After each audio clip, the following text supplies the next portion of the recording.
Hoy no, como verán, los que han por ahí leído la palabra, ¿no?, que corresponde a este día, se habrán dado cuenta que hay dos opciones hoy, ¿no? La versión larga, que abarca del versículo 1 al 23, y la versión corta, que es la que yo he tomado, que va del 1 al 9, ¿no? Cuestiones pastorales para no extenderme demasiado. Les recomiendo sí que después, si alguno tiene curiosidad por entender un poco más el contexto, que lea todo el capítulo. Porque fíjense que cómo empieza el Evangelio hoy, ¿no? Jesús salió de la casa y se sentó a orillas del mar, ¿no? Es como si yo saliera aquí a la plaza y me sentara en la placita acá a tomar unos mates y empezar a acercarse gente, ¿no? Claro que no soy Jesús yo, no pasa eso. Pero fíjense, ¿no? Qué curioso, ¿no? La palabra, una parábola que pareciera ser muy sencilla, así como comienza, pero que nos da detalles interesantes, ¿no? Para conocer un poco más cómo es Dios, ¿no? Cómo es Dios, cómo es nuestro Padre del cielo, ¿no? Porque una parábola muy sencilla, que quizás alguno que tenga idea de campo o que tenga campo, descubrirá eh, que el trabajo de campo requiere de mucha paciencia, ¿no? De mucha paciencia y de mucha esperanza y de de mucho ánimo y de entusiasmo, porque claro, o sea, no siempre sucede lo que uno espera, ¿no? En relación al campo, ¿no? Y fíjense cómo empieza, cuando empieza a narrar la parábola, ¿no? Este género que él se inventa, ¿no? El sembrador salió a sembrar, dice, ¿no? Sale a sembrar las semillas. Jesús nos habla de un Dios que sale hoy. No comienza hablándonos de, de las semillas o del terreno, sino más bien de un Dios que sale y que no espera un terreno perfecto, ¿no? Creo que yo vengo repitiendo mucho esto, ¿no? De la perfección, de lo que somos, de este Dios que es amor, de nuestra realidad, ¿no? Pareciera ser que en estos últimos domingos todos nos van conduciendo hacia algo, ¿no? Muy importante y muy propio de este tiempo, que es la esperanza cristiana, ¿no? Y fíjense, ¿no? No espera que nosotros seamos perfectos, no espera que el terreno sea perfecto para que Él ponga su semilla, ¿no?, en el terreno. Simplemente arranca así, ¿no? El sembrador salió a sembrar, dice, ¿no? Y sorprende todavía más porque fíjense que tampoco calcula. Yo no sé si la gente de campo calcula esto. ¿Lo calcula o no? ¿Y alguien tiene campo acá o no? ¿Se calcula o no? ¿Se calcula? Sí, se calcula, fíjense, ¿no? Desde la lógica humana, la cuestión agraria se calcula, evidentemente, bueno, siempre, ¿no? Y fíjense que no selecciona cuidadosamente dónde deja caer la semilla. Es como si yo les dijera a ustedes ahora, fíjense quién está sentado a su lado. O voltéense a ver quién está detrás. No lo vamos a hacer, claro, solamente estoy diciendo esto, ¿no? Pero fíjense, ¿no? Arroja también sobre el camino, sobre la piedra, sobre los espinos.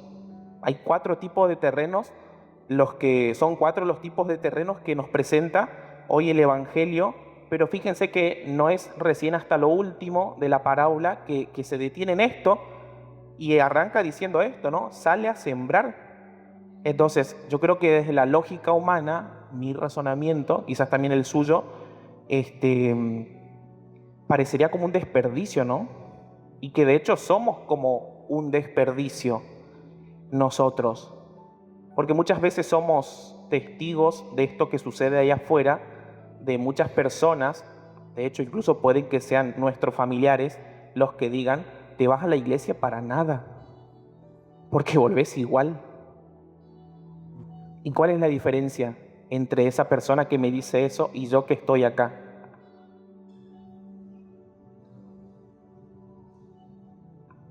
¿Cuál es la diferencia? Ni ellos ni nosotros somos perfectos, ¿eh? Solo que nosotros hemos dado un paso más. Porque yo sé que Dios está presente en mi vida, ¿no? Que Dios está conmigo ahora, ¿no? De hecho, no lo vemos, pero está presente en medio de nosotros.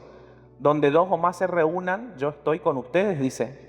Yo me lo creo, no sé si ustedes se lo creerán a esto. Pero fíjense, ¿no? La diferencia, y bastante abismal, es que yo me reconozco pecador, me reconozco con todas mis limitaciones, pero yo di un paso más que ese que me critica, o que ese que me ve sin esperanzas de cambiar, ¿no? Y fíjense, ¿no? Que se entretiene más en lo que somos nosotros que en lo que quizás esa persona, ese fulano o esa mengana tienen que cambiar. Eso desde la lógica un poco humana, ¿no? Pero fíjense, ¿no? ¿Cuál es la lógica que nos presenta Jesucristo hoy? Nos presenta la lógica del amor, de un amor que no tiene medidas, de un amor que no calcula, de un Dios que nos ama sin hacer cálculos, de que sigue sembrando, ¿no? Incluso ahí donde ni siquiera nosotros seríamos capaces de sembrar, ¿no? Porque muchas veces somos nosotros, ¿no? Cuando hacemos la experiencia del perdón, no somos lo que no nos perdonamos, ¿no? Dios nos perdona, sí, siempre, ¿no? Porque su amor es misericordioso y es infinito. Pero muchas veces nosotros, por las heridas que arrastramos, no somos capaces de hacer ese movimiento, ¿no? Del corazón de decir, sí, Dios me perdona. ¿Por qué no soy capaz yo de perdonarme, ¿no? Y de aceptarme y de reconocerme con mis heridas, ¿no? Fíjense, ¿no? Dios sigue sembrando incluso ahí donde nosotros ya no esperaríamos nada. Porque a veces nos pasa, ¿eh?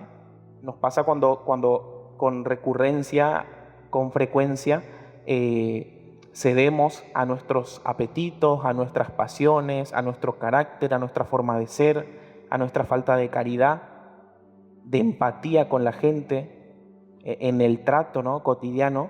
Pero Dios, fíjense, ¿no? La lógica que Él tiene es la del amor y así todo, fíjense, ¿no? Él sigue tirando, sigue sembrando en cada uno de nosotros, en cada uno de los que estamos acá. Yo pienso, creo que es así, que también arroja semillas y espera recoger frutos en los hijos, en sus hijos que están allá afuera, ¿no? Pero que todavía no tienen esa capacidad o esa apertura a la gracia. Espera también frutos de ellos. Quizás les lleve más trabajo, más tiempo, pero así como nosotros estamos acá y con nuestras limitaciones esperamos cambiar, Dios espera, y bueno, también Él espera de que nosotros con eso que vamos recogiendo, con esos frutos que vamos viendo también en nuestra vida, seamos como cooperadores, ¿no? De su obra. Porque en este tiempo, ¿quién sigue sembrando en cada corazón? ¿Quién creen ustedes que sigue sembrando? Hoy a la mañana no supieron responderme. En el Antiguo Testamento, ¿mediante quién sembraba Dios? ¿A través de quién? Que se los nombra mucho en las Escrituras. Los profetas, muy bien. ¿Y la plenitud de la siembra en qué tiempo se dio? ¿O con quién? Con Jesucristo, ¿no? La plenitud de la revelación, ¿no? El Hijo de Dios. Y en este tiempo concretamente, ¿a través de quién? De la iglesia, claro, porque somos una comunidad reunida que se congrega, pero concretamente ¿de qué persona? No, yo no. Yo puedo acompañar, pero yo no soy Dios. Es que yo me puedo confundir también.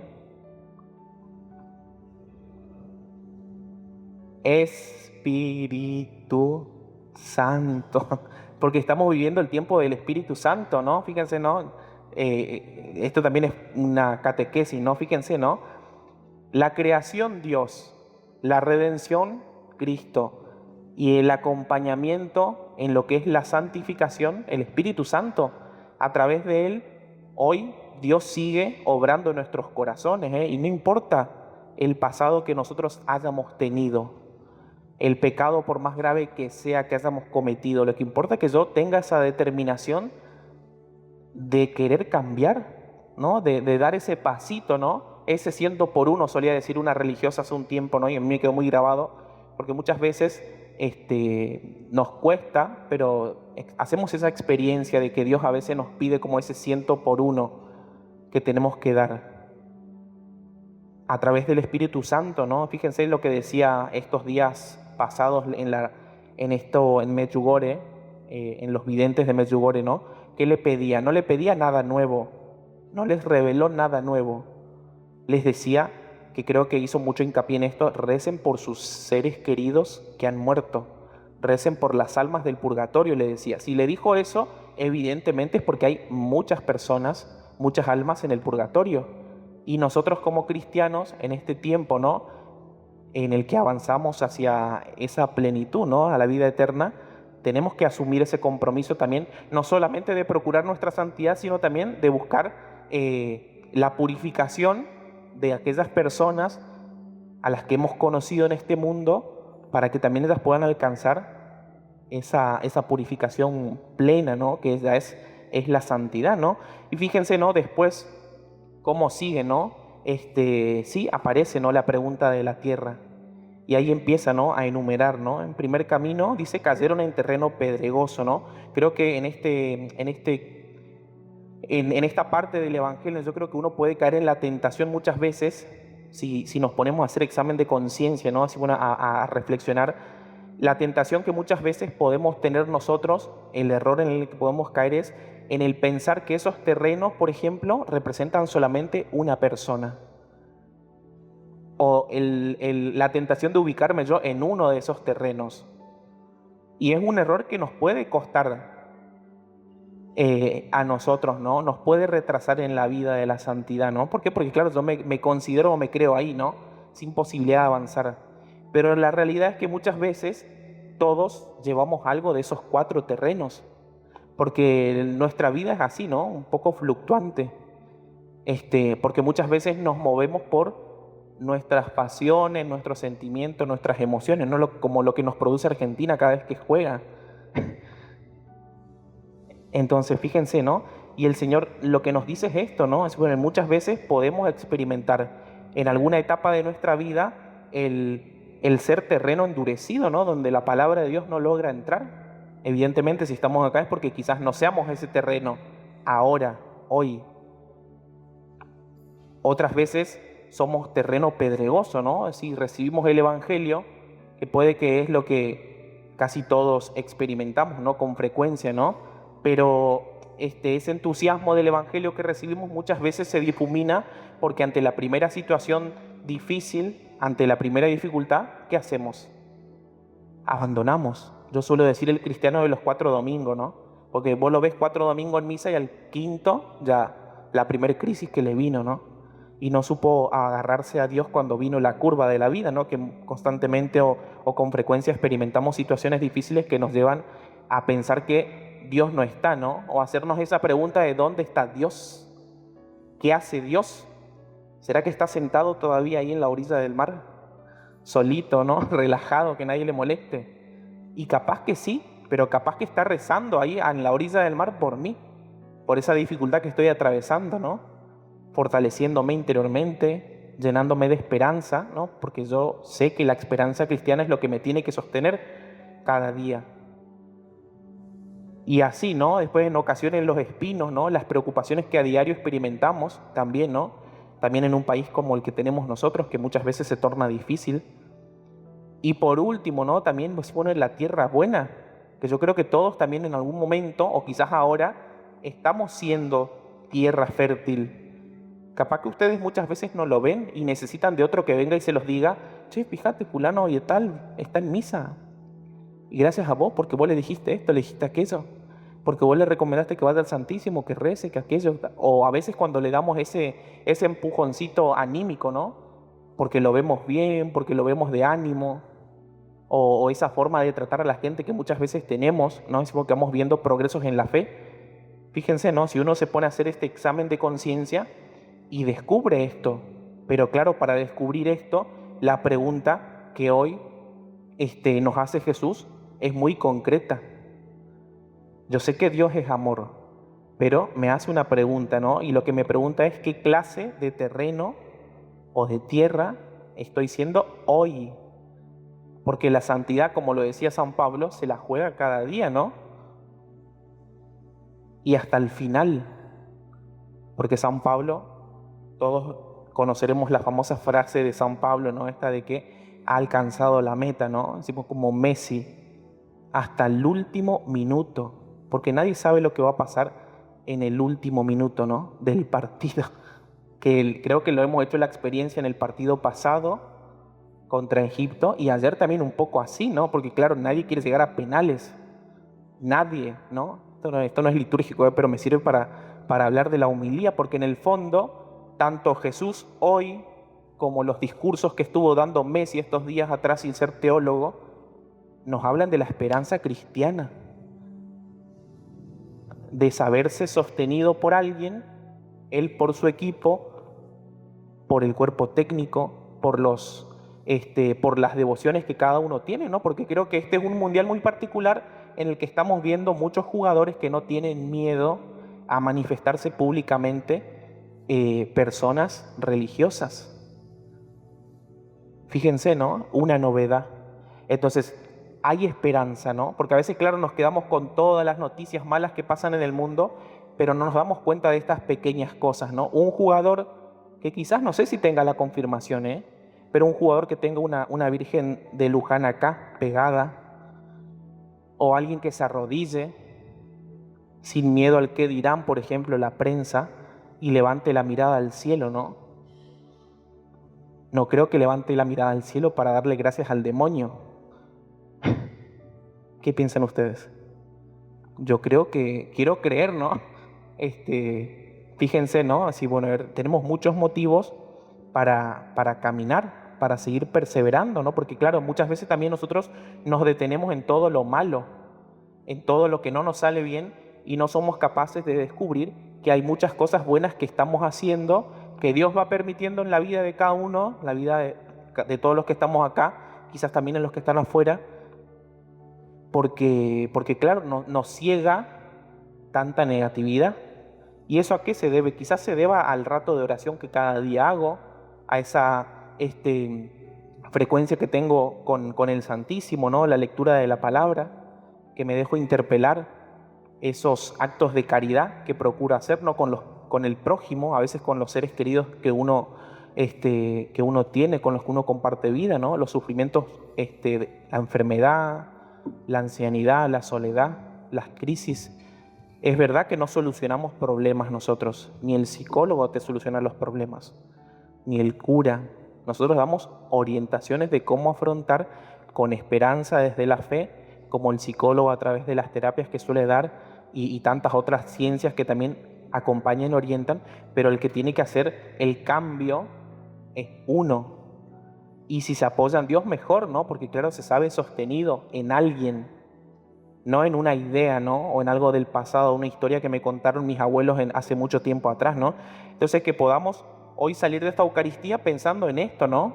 Rezando, llevándolo en el corazón, decir, bueno, a ver, sí, yo sé que Dios camina conmigo y también soy consciente de que muchas veces pareciera ser que Dios no me habla, o que Dios habla bajito en mi vida, o que Dios quizás esté atendiendo más a la fulana o al mengano que en mi vida, ¿no? Que a veces también nos pasa eso, ¿no? De que nos vamos como comparando con los procesos que otras personas están realizando, que me quita energía y no me doy cuenta de lo que Dios va haciendo en mi vida, ¿no? Así, bueno, basta con un poco de tierra buena para que la cosecha sea abundante, ¿no? Para que sea desbordante, porque todos tenemos un poco de tierra buena en el corazón. Solo falta que eso con Dios lo vayamos trabajando y seremos capaces de ver con más claridad, con más luz, que Dios sigue obrando, ¿no? Y que Dios nunca deja de sembrar. Porque aunque hoy me esté costando a mí acercarme al sacramento de la reconciliación, o que siempre vengo predispuesto a acercarme a confesar con el cura cada domingo, cada sábado que vengo, pero hay algo que me frena, mi humanidad, mi vergüenza, ¿qué dirán? ¿Me mirarán cuando entre al confesionario? Dios sigue teniendo esperanza en vos, porque si estás acá ya es un paso, ya diste un paso, ¿no? Pero también hay que ser consciente de como el patito, ¿no? 3 pasos hacia adelante y ¿qué hace? La vida cristiana es así, ¿no? 3 pasos hacia adelante, 2 pasos hacia atrás, porque inmaculados no vamos a ser. Inmaculada, la única que fue es la Virgen María. Por la gracia de Dios, nosotros perfectos vamos a ser, sí, porque nos quiere santos, pero no una perfección a como el mundo lo entiende, porque al final de nuestra vida nosotros seguiremos luchando con nuestras miserias, con nuestras bajezas, con nuestras limitaciones. Lo único que hay que hacer es decir, bueno, dejarle a Dios que sea Dios y no procurar yo, ¿no? Desde mi humanidad, desde mi voluntad, querer yo ocupar el lugar que Dios tiene que ocupar en mi vida, ¿no? Porque incluso Él, en medio de tanta aridez que puede llegar a ver en mi corazón, todavía existe ese rincón en el corazón donde está esa tierrita, ¿no? Donde la palabra de Dios encuentra ese lugar para empezar a germinar. Así que pidamos hoy a Dios la gracia de que no nos desanimemos, de que seamos capaces de perseverar y de que también, ¿no? Como Messi lo decía, ¿no? Gracias al equipo, ¿no? Gracias a la iglesia, el Espíritu Santo, pero gracias a la iglesia me siento acompañado, siento que camino, ¿no? Porque eso que rezamos acá al comienzo, eso que traemos en el corazón, es lo que el cura ofrece en la Eucaristía, ¿no? En cada Eucaristía, ¿no? El sacrificio que realiza, del que Dios se vale, ¿no? El hombre del que Dios se vale para que suceda esto, ¿no? Que no lo vemos porque somos limitados, pero es lo que sucede, ¿no? El cielo, la tierra y el purgatorio se unen en el momento en el que sucede el acto de la consagración. Así que dice que sea el momento más íntimo en el que yo pueda entrar en comunión con Dios, ¿no? O cada vez que recibo la comunión, la hostia, que sea el momento de más intimidad en el que yo pueda presentarme cual soy, ¿no? Con mis miserias, con mis limitaciones. ¿Para qué? Para que Dios vaya obrando, ¿no? Para que eso que tengo ahí, ¿no? Por pequeño que sea, bueno, fecundo, que Él lo tome, ¿no? Y después prepararse para lo que Dios quiere hacer con la vida, ¿no? Porque en cuanto uno le abre la vida, le dice sí al Señor, hay que prepararse para lo que el Señor quiera regalar, ¿eh? Así que bueno, le pedimos esto a Dios y que también nuestra Madre del Cielo, la Santísima Virgen María, nos acompañe, ella que es modelo, que es maestra de esperanza. Ave María Purísima.